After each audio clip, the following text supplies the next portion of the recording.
Japan on edge over unprecedented Chinese incursions. The year is drawing to a close the way it started, with yet another flare-up of hand-wringing tensions over the disputed waters of the East China Sea between China and Japan.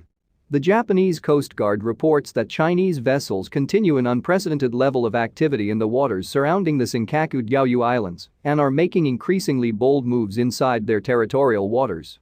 Elsewhere, Chinese fishing vessels have been spotted in Japan's exclusive economic zone in record numbers, causing an uproar among local Japanese fishermen. Chinese vessels' constant presence around the Senkaku Diaoyu is part of Beijing's strategy to slowly chip away at Japan's control of the islands by demonstrating an ability to conduct operations at will in their territorial waters, including targeting Japanese fishing boats. Under this backdrop, Tokyo is on edge over a new draft legislation by the Chinese National People's Congress, which authorizes Coast Guard officers under attack to use handheld weapons in disputed waters. Chinese fishermen, on the other hand, are venturing in waters far from those claimed by their government in search for the catch they are now unable to secure in the depleted fishing grounds closer to their home base.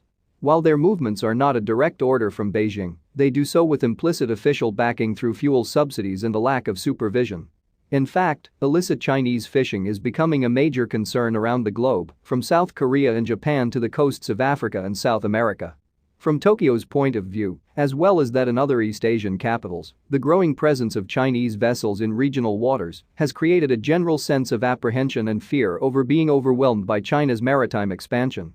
This helps explain why many in Japan enthusiastically welcomed the Trump administration's hardline China policies and how negative public perceptions of China have persisted, in contrast to the improvement of attitudes towards Japan on the Chinese side. The relentless barrage of news on Chinese incursions in Japanese waters has been fueling growing anxiety over the China threat among the Japanese public.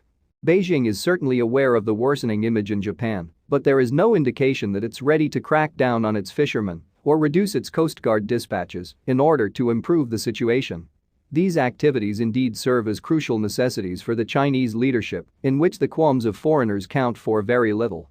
Chinese control over its neighboring seas against a potential threat from America and its allies must be consolidated, regardless of said allies' protestations.